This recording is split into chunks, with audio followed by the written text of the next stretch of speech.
traiter de nouveau des agressions, mais nous allons traiter des agressions dans le cadre professionnel. Bonjour, mon nom est Sophie Stevens-Lemaigre de Oser Partager. Je mets à ta disposition un livre, des outils, des formations, du coaching sur la communication, comment elle fonctionne et surtout quand pouvoir t'exprimer pour être entendu. Aujourd'hui, nous allons parler d'une problématique qui malheureusement est récurrente, qui ne touche pas nécessairement tout le monde, mais qui peut arriver. Je parle ici des agressions que l'on peut subir dans le cadre professionnel, soit de collègues, soit d'un boss. Avant de commencer, je voudrais simplement mettre un cadre clair. Je parle ici non pas d'une agression passive, mais d'une vraie agression. D'une agression où tu vas avoir quelqu'un face à toi qui va te dire des choses de façon agressive, qui va éventuellement t'insulter, qui va éventuellement rentrer en guerre contre toi et qui effectivement est donc dans une situation d'agression simple. Dans ma carrière professionnelle et les relations que j'ai pu avoir avec certaines personnes, je me suis retrouvée une fois ou l'autre dans ce type de situation, mais j'ai surtout été l'observateur de situations d'agression beaucoup plus violentes, pas celles que j'ai subies moi. Je sais que dans un cas de figure très particulier, je ne me suis pas rendu compte moi-même que je devenais l'agresseur. Je me rappelle au début de ma carrière m'être retrouvée dans une situation qui m'avait frustrée énormément. J'avais une collègue qui était supposée me fournir des informations et cette collègue ne me les transmettait pas. Malgré ma demande répétée, je n'avais toujours pas de réponse.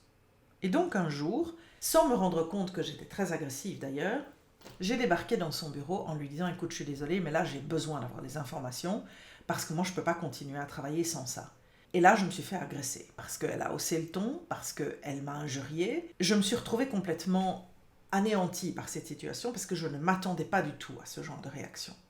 Comme je n'étais pas du tout prête à gérer cette agression, j'ai fait demi-tour, je suis retournée dans mon bureau en me disant « Mais qu'est-ce qui vient de m'arriver ?» Heureusement, j'ai pu en rediscuter après et j'ai pris conscience que, j'avais été agressive en allant exiger de ma collègue qu'elle me réponde sur le champ, mais surtout, je n'ai pas tenu compte du fait que peut-être qu'elle avait une bonne raison. Et donc, la manière dont je me suis imposée à ma collègue avait fait qu'elle s'était défendue. Et j'ai découvert ce jour-là quelque chose que je ne savais pas du tout. C'est que souvent, la meilleure défense, c'est l'attaque. Elle se défendait contre mon attaque qui était agressive et elle a été agressive. Et je n'étais pas prête. Donc, dans un cas comme celui-là, nous avons finalement trouvé une solution. Cette agression a été la seule que j'ai jamais eue avec elle parce qu'il n'y avait pas de raison d'en avoir. Et j'ai aussi pris conscience que je devais questionner mon attitude par rapport à ce genre de situation. J'ai aussi été témoin dans l'une ou l'autre des situations professionnelles dans lesquelles je me suis retrouvée à plusieurs reprises d'agressions beaucoup plus violentes ou beaucoup plus compliquées.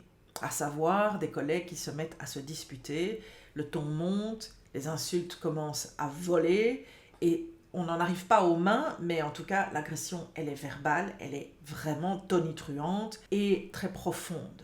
Dans ce type de situation professionnelle, il y a différentes solutions pour gérer ce type d'agression. Je vais te répéter un petit peu les cas de figure possibles. J'en reviens toujours à ma fameuse vidéo sur la colère et sur la gestion des agressions. Dans la même optique, et cette optique, tu dois la connaître maintenant, je te rappelle les principes. Première chose, faire un thé avec tes mains face à quelqu'un qui t'agresse. Deuxième chose, lui dire « je quitte cette discussion, nous la reprendrons quand tout le monde sera calmé ». 3. S'éloigner physiquement. Donc ça, ce sont les 3 étapes que tu dois garder en tête. Admettons que tu te trouves dans un bureau et qu'il y a ce type de situation qui se met en place. Dans un monde idéal, il y a une personne de référence qui peut être la responsable des ressources humaines ou une autre personne qui doit être appelée pour gérer cette situation. Vouloir toi t'interposer entre 2 collègues qui se disputent sans savoir comment gérer est une très mauvaise idée. Il est bien plus sage de te référer à quelqu'un qui aurait éventuellement les outils nécessaires pour gérer cette situation que toi prendre l'initiative. Si malheureusement il n'y a personne autour de toi qui puisse t'aider à gérer cette situation, alors effectivement mon conseil, en se basant sur ces 3 critères, est le même.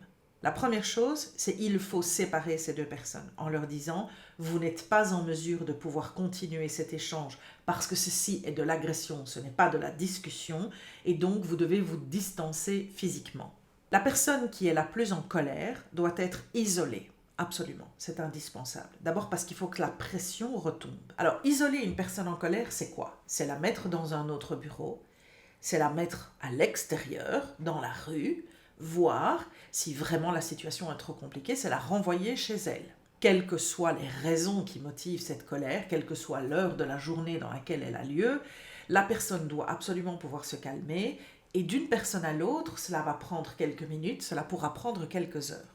À partir du moment où tu as pu séparer les deux personnes, il faut que chacune de ces personnes soit entourée.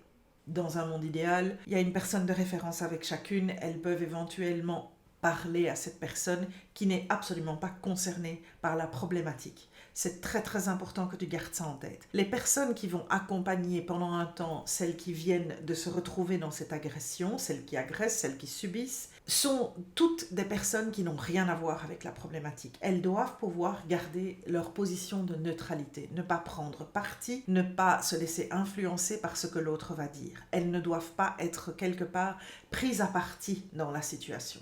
Une fois que la colère est passée, une fois que l'agression éventuellement est passée, il va falloir gérer cette problématique. Parce que dans le cadre professionnel, les agressions qu'il y a éventuellement entre collègues peuvent avoir des incidences qui sont très compliquées, surtout quand ces collègues sont amenés à devoir travailler ensemble. Dès lors, tu comprendras que laisser une situation sans y trouver une solution peut éventuellement engendrer une répétition des agressions. Alors, bien sûr, de nouveau, il y a différents cas de figure pour gérer ce type d'agression. Mais sache sur le principe de base qu'il va falloir que les deux personnes qui ont été dans cette agression soient mises l'une en face de l'autre avec une tierce personne qui soit totalement neutre. Le principe étant que dès le départ, les règles sont claires. Tout le monde reste calme et tout le monde a le droit d'exprimer ce qu'il a ressenti et la difficulté devant laquelle elle se trouve. Chaque personne peut exprimer pourquoi l'agression, dans son cas, a pris une telle ampleur. Et il faut essayer de bien faire comprendre à tout le monde qu'il est indispensable d'entendre l'autre dans sa réalité. Est-ce que ça va fonctionner? Est-ce que les gens vont avoir ce recul nécessaire? Pas nécessairement. Il est tout à fait possible que ça ne fonctionne pas du tout. Et c'est vrai qu'à partir du moment où tu ne parviens pas, par exemple si tu es la tierce personne, à calmer le jeu entre ces deux personnes, il faudra éventuellement, dans les cas extrêmes, faire venir un spécialiste de gestion de conflits pour qu'il puisse voir comment solutionner cette problématique.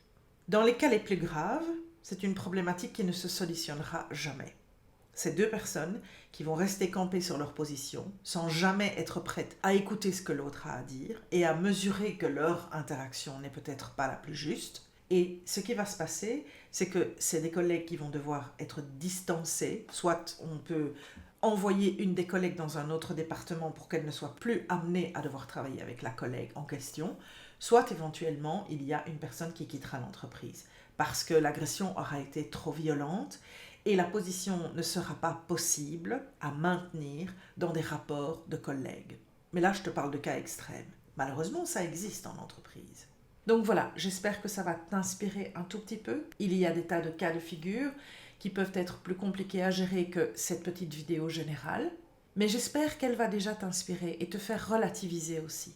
J'espère en tout cas qu'on ne parle pas d'agression physique et qu'on ne parle que d'agression verbale, parce que bien entendu, cette vidéo ne concerne absolument pas le cas des agressions physiques, qui sont interdites, qui ne doivent jamais se passer et desquelles tu dois bien entendu te protéger, coûte que coûte. Je te souhaite une bonne semaine, à la prochaine fois. Salut!